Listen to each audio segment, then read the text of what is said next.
Hey everyone, you with Tesla Tom. Thanks for joining us on Ludicrous Feed. I'm with my wife, Joy Ryder. Hello. Hi Joy, thanks for joining us today. We're going to talk about the National Fuel Strike Day here in Australia. Now this is a petition organised by a lady called Sabrina Lamont from Bundaberg in Queensland. She is obviously one of many motorists getting sick of paying high fuel prices. So she started an online petition, and I believe she's up to over 160,000 signatures, lobbying the government to cut taxes on fuel. National Fuel Strike Day is officially the 26th of October this year. Now, I obviously personally don't feel it because I drive an electric car, but that's why I brought Joy on with me today to talk about what fuel prices are currently like around Sydney. Joy, you pump your car quite a bit. How much are they currently, fuel prices? So I guess driving around Sydney, I've noticed that prices are now creeping up above 170 a litre.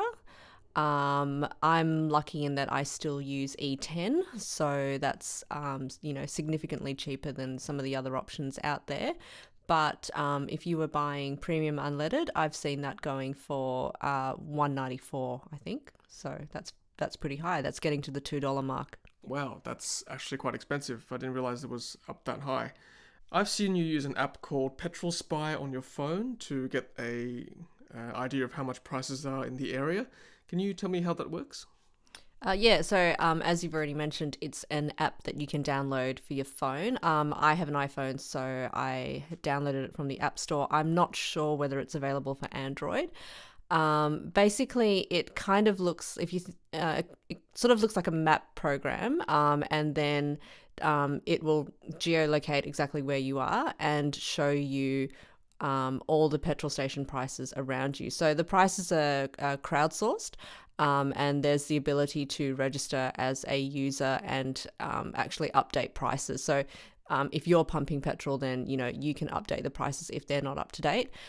You don't have to. I don't think you have to register to use the app. You only have to register if you want to be able to update the prices of petrol. And I think there's some sort of like reward system if you do. There's sort of like points and giveaways and things like that, which is how they incentivize people to update the prices. But there's just a lot of goodwill as well, obviously.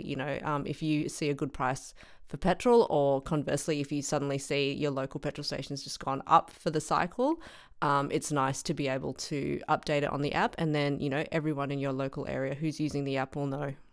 Okay, so it sounds like a crowdsourced social media kind of app, like bit like Waze for navigation, but this is more for petrol. Exactly that. Well, I guess let's shift topic a little bit. This fuel strike day, do you think it's going to work? No, I don't. Yeah, I thought so. I'm in the same boat. I'm not sure that banning or restricting your fuel use for one day is really going to make that much difference, because you're going to need fuel eventually, right, to drive your petrol-powered car around.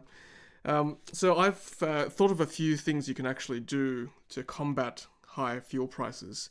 Obviously, the most obvious solution really is to buy an electric vehicle. Now, currently in Australia, for those who've been following my channel, you'll know that electric cars are actually quite expensive in Australia, so it's not always an option for people. You can put a reservation for a Model 3, which is probably going to be the sort of the cheapest entry point car, which will come out next year from Tesla. So that's one thing you can do, put a Model 3 reservation, which I know you've done already, Joy. Yeah, that's right. Yep. So number two, if an electric car is too expensive for you, I think in the interim you can actually buy a hybrid vehicle, whether that's a hybrid car like a Toyota Prius. Now, we actually drove a hybrid car a few years ago when we went to the Gold Coast for a family holiday. We hired a Toyota Camry hybrid. It was great. The kids enjoyed seeing the little display that showed, whether the car was using petrol at a particular point or whether it was coming from the battery at a particular point. And, we had no issues in terms of the running of the vehicle. It felt exactly the same as an ICE car. We did trips up to Brisbane with the car and back, and we had it for about a whole week, I think. And when we returned it, before we returned it, you top it up before you return your rental car. We literally only used, I think, a quarter tank of petrol over a week, including, going up to Brisbane and back.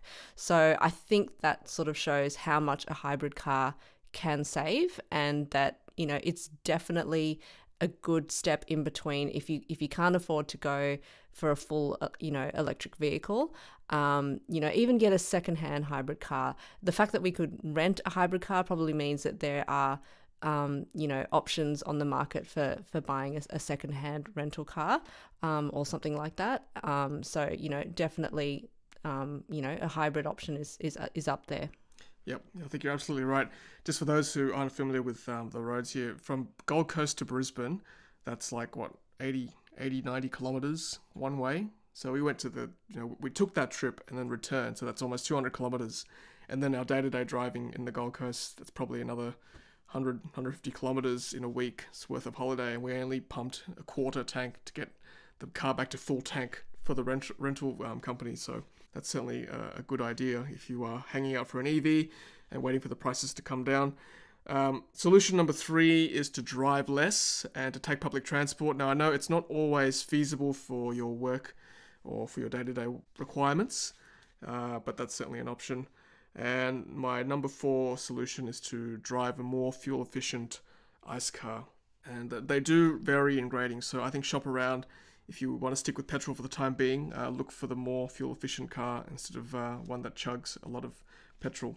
Alright guys, thanks for watching, and thank you Joy for joining us today on Ludicrous Feed. Leave a comment below if you are going to take part in this National Fuel Strike Day. If you've got another solution to high fuel prices, please let me know. We would all like to find out. Alright, thanks for watching, and as always, happy charging. Thanks for watching, and thanks for being part of the energy revolution. If you haven't done so already, be sure to hit subscribe to stay up to date with our latest videos. If you're about to buy a Tesla, use my promo code Thomas7208 to score 6 months of free supercharging. Happy charging!